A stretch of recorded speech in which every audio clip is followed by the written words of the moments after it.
បុរសម្នាក់នេះគឺជាមនុស្សតែម្នាក់គត់ដែលបានជួបហេតុការណ៍ទាំងពីរលើកនៃការទម្លាក់គ្រាប់បែកទាំងនៅហ៊ីរ៉ូស៊ីម៉ានិងនៅណាហ្គាសាគីគាត់មានឈ្មោះថាធីស៊ូថូម៉ូយ៉ាម៉ាគូឈីគឺជាមនុស្សតែម្នាក់គត់ដែលបានទទួលស្គាល់ជាផ្លូវការដោយរាជរដ្ឋាភិបាលជប៉ុនដែលថាគាត់គឺជាអ្នកដែលរស់រានមានជីវិតជៀសផុតពីហេតុការណ៍នៃការទម្លាក់គ្រាប់បែកទាំងនៅហ៊ីរ៉ូស៊ីម៉ានិងនៅណាហ្គាសាគីដែលប្រវត្តិសាស្ត្រគឺថាគាត់គឺជាមនុស្សដែលជៀសផុតពីជំងឺទាំងអស់ដែលបានស្លាប់លុះដល់ថ្ងៃទី4ខែមករាឆ្នាំ2010នៅក្នុងអាយុ93ឆ្នាំយ៉ាម៉ាគូឈីក៏បានស្លាប់ដោយសារតែជំងឺមហារីកក្រពះនៅពេលដែលយ៉ាម៉ាគូឈីគាត់មានអាយុ29ឆ្នាំយ៉ាម៉ាគូឈីបានធ្វើដំណើរចាក់ចេញពីកន្លែងការងារអាជីវកម្មរបស់គាត់នឹងជាង3ខែគាត់ធ្វើដំណើរទៅកាន់ផ្ទះរបស់គាត់នៅហ៊ីរ៉ូស៊ីម៉ានៅថ្ងៃទី6ខែសីហាឆ្នាំ1945នៅពេលនោះយ៉ាម៉ាគូឈីគឺជាវិស្វកររបស់ក្រុមហ៊ុន Mitsubishi Heavy Industry និងបានធ្វើជាអ្នករចនានៃនាវាទឹកព្រែកនៅតាមដងផ្លូវទៅកាន់ស្ថានីយ៍រថភ្លើងដើម្បីត្រឡប់ទៅកាន់ផ្ទះរបស់គាត់នៅណាហ្គាសាគីវិញនោះយ៉ាម៉ាគូឈីគាត់កត់សម្គាល់ឃើញថាគាត់ដូចជាភ្លេចនៅបានអនុញ្ញាតឲ្យធ្វើដំណើរដូច្នេះគាត់ក៏ត្រឡប់ទៅយកបាននោះវិញ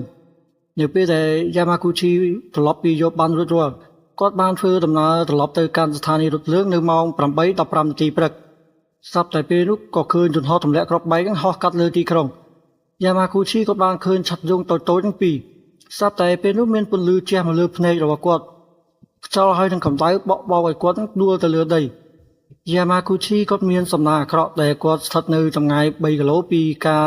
ទុះនុយក្លេអ៊ែរចំណែកផលប៉ះពាល់គឺថាស្គរត្រចៀករបស់គាត់បានរហែកភ្នែកពិការជាបណ្ដោះអាសន្នចំណែកឯខ្លួនរបស់គាត់នឹងរលាកជាច្រើនកន្លែងទោះបីជាយ៉ាងណាក៏ដោយក៏យ៉ាម៉ាគូឈីគាត់មានរបួសគាត់ក៏ស្វះស្វែងរត់ទៅរកកន្លែងគេចខ្លួនពីការវាយប្រហារលើអាកាសយ៉ាម៉ាគូឈីគាត់ចំណាយពេលមួយយប់នៅពេលព្រឹកឡើងគាត់បានធ្វើដំណើរចាក់ចេញទៅកាន់ណាហ្គាសាគីដោយរថភ្លើងតាមការគ្រោងទុកដំបូងនៅពេលដែលយ៉ាម៉ាគូឈីគាត់ទៅដល់ណាហ្គាសាគីក៏មានការទទួលព្យាបាលពីគ្រូពេទ្យនៅក្នុងស្រុក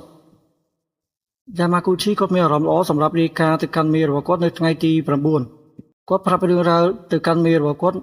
អំពីហេតុការណ៍ដែលគាត់បានជួបនៅហ៊ីរ៉ូស៊ីម៉ាដែលគ្រាប់បែកមួយនឹងបំផ្លាញ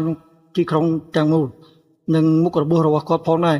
ប៉ុន្តែមេរបស់គាត់មិនជឿលើការអះអាងនោះទេថាឲ្យយ៉ាម៉ាគូឈីនឹងគេអានមើលបើអ្នកជាវិស្វករតើគ្រាប់បែកមួយបំផ្លាញទីក្រុងហ៊ីរ៉ូស៊ីម៉ានឹងទាំងមូលយ៉ាងដូចម្តេចក្នុងអំឡុងពេលដែលមានការសន្ទនានោះស្រាប់តែស៊ីរ៉ែននៃការវាយប្រហារលើអាកាសបានពន្លឺឡើងយ៉ាម៉ាគូឈីគាត់បានឃើញនៅពន្លឺចែងចាំងនោះម្ដងទៀតគាត់គិតថាពពកនោះតាមរកគាត់ពីហ៊ីរ៉ូស៊ីម៉ាមកដល់ណាហ្គាសាគីការផ្ទុះនៅណាហ្គាសាគីគឺមានកម្លាំងខ្លាំងជាងនៅហ៊ីរ៉ូស៊ីម៉ានៅហ៊ីរ៉ូស៊ីម៉ាមានកម្លាំងផ្ទុះនឹង16គីឡូតោនវាសម្រាប់មនុស្សពី7ទៅ80000នាក់និងបំផ្លាញគេហដ្ឋារចនាសម្ព័ន្ធនោះគឺខូចខាតចំណែកណាហ្គាសាគីមានកម្លាំងផ្ទុះ21គីឡូតោន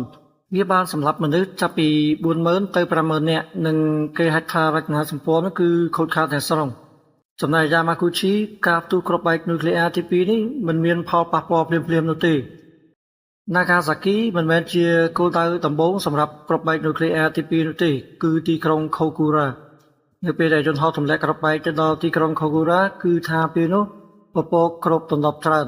ពួកគេមិនអាចទម្លាក់បានទេពួកគេក៏បង្វែរគោលដៅទៅកាន់ណាហ្គាសាគី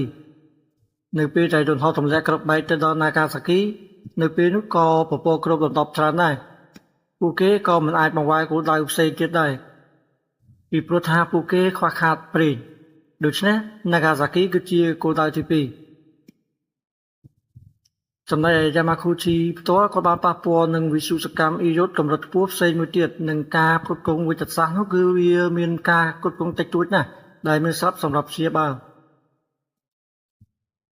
ជាលទ្ធផលការទម្លាក់គ្រាប់បែកបានធ្វើឲ្យត្រចៀកខាងឆ្វេងរបស់យ៉ាម៉ាគូឈីបាត់បង់ការស្ដាប់និងសក់បាត់បង់ជាបណ្ដោះអាសន្នយ៉ាម៉ាគូឈីក៏បានជួបនៅបញ្ហាជាច្រើននិងការប៉ះទង្គិចផ្លូវចិត្តរបស់គាត់យ៉ាម៉ាគូឈីនិងប្រពន្ធរបស់គាត់ហ៊ីសាកូបាន